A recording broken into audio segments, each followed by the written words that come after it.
Okay, another week in the garden. A lot of growth, as you can see. Few problems. This year I found a few new weapons that may help, and I'm also not making the fertilizer mistakes that I made last year, I hope.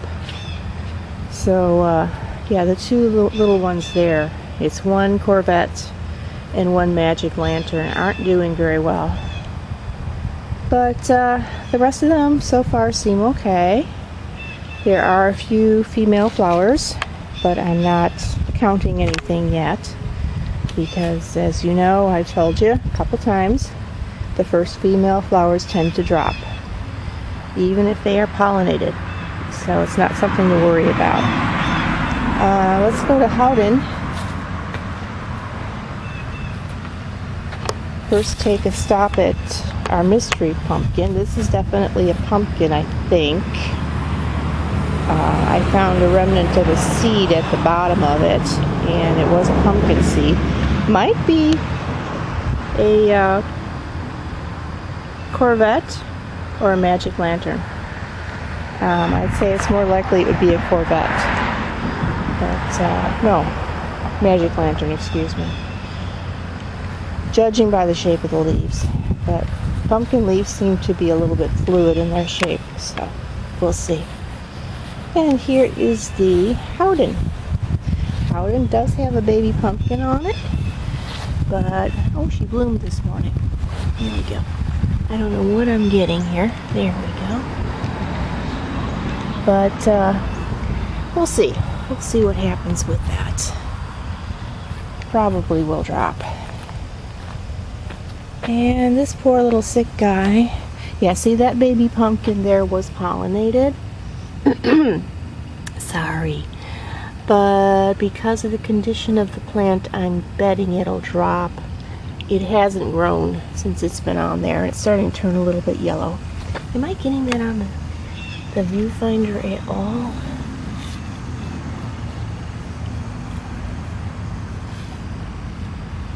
Hard to see. Okay. So that's going to drop. The plant is recovering. I cut all the bad leaves off, and then I sprayed it with hydrogen peroxide weak solution, and it seemed to snap back a little, so we'll see what it does. There were a lot of squash bugs all over it, and I killed those. So, oh, wait a minute. Wait a minute, folks. We have a pumpkin. And it looks like it's viable. This is a Magic Lantern, and I hope I have it on the viewfinder. Because this camera, as you have seen, tends to have a mind of its own. So, but I know it's right there. So I hope you can see it. So we do have a pumpkin. Magic Lantern is first. Very good. Should probably put something under that to protect it from the soil. Do that in a minute. And our sunflowers.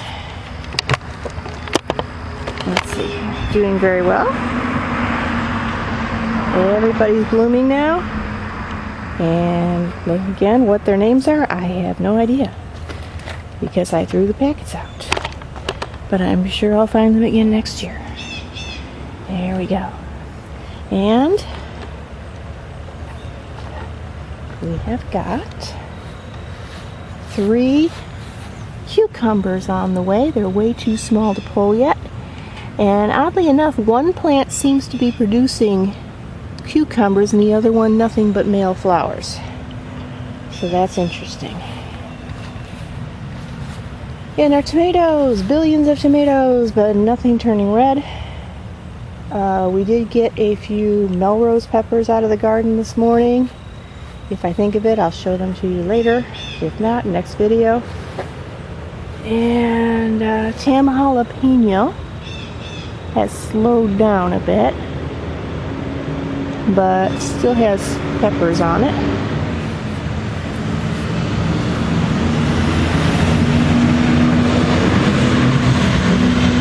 We're undergoing a spell of very hot weather for the next week, and I think that's going to make it production a little bit slow. very, very hot weather and cool weather, very, very cool weather will both slow your production in the garden. Around here it tends to be anywhere from 75 degrees to about 85 degrees. So, well, I'd say 70 degrees to 85 degrees production is good, but anything above 85, it slows down, and anything below 70 slows down. So here's the Melrose pepper plant, and it gave me 2 peppers this morning. That too has slowed down a bit. And what we're just looking at here, that's Mildew. Mildew's getting ready to bloom, which makes me happy. But like I said, with the weather, it may slow down a bit. So, what are we going to rant about this week? I better rant fast because my battery's dying. Last week, someone contacted me privately and said that they grow heirlooms in their garden, and because they grow heirlooms, they don't have any GMOs, and they don't have any hybrids. Yes, that's what she said. No hybrids. All heirlooms are very old hybrids. So yes, you have hybrids in your garden. The only 2 things you can grow in your garden that I can think of offhand that probably aren't hybrids are purslane, which is a weed, and arugula. And some arugulas are hybrids. There's, wasabi arugula and all that stuff. But arugula is a weed. So those are really the only 2 things that you can grow that are not hybrids.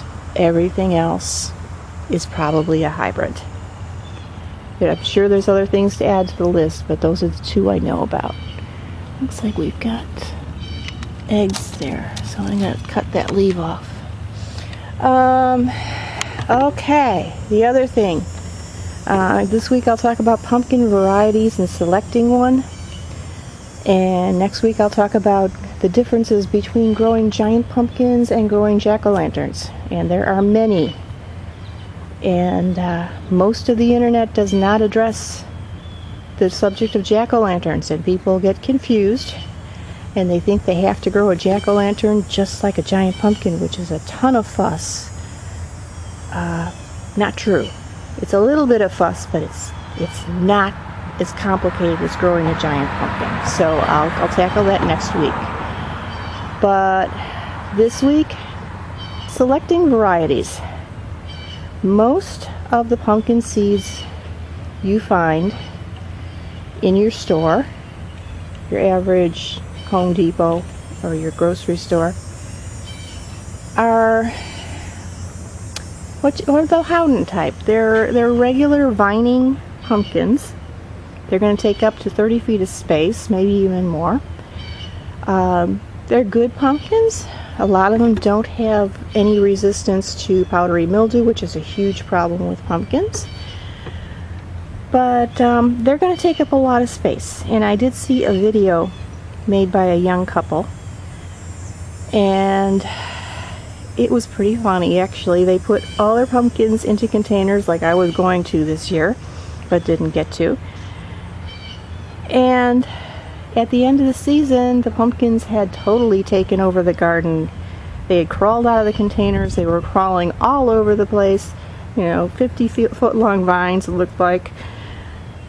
And they were saying, well, pumpkins take up a lot of space. Well, yeah, most of the pumpkins where you find the seeds easily in the store, yeah, they take up a ton of space. Here's the thing. These little pumpkins up closer here. That is Magic Lantern. This is Corvette. They're not going to take up a ton of space. They will send runners all over the garden. You will have vines all over the place, but they will be maybe 10 feet, maybe 12 feet at the most, not 30. So they take up less room.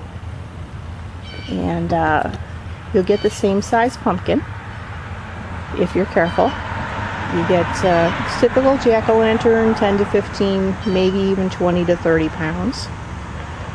And a lot of them are PM resistant. Now the catch is finding the seeds. The seeds are usually only available online. You're not going to find them at the Home Depot or Lowe's or any place like that. You're going to find them online in seed catalogs. And I think in the description of the video I will make a list of varieties that are good to grow. And also by watching this series in past years, you would find names of pumpkins that are good to grow in the backyard. And that's our point here. That's why I started the group, because so much of the information on the internet is about giant pumpkins, and I wanted to talk about jack-o'-lanterns, and I specifically wanted to talk about them in the backyard.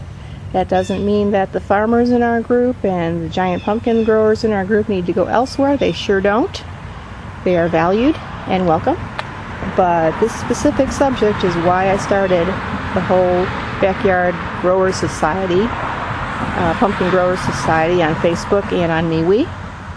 And it's also why I started this series almost 10 years ago, I think. So that's my rant for today. I'm already at 11 minutes, so yeah, I'll see you next week.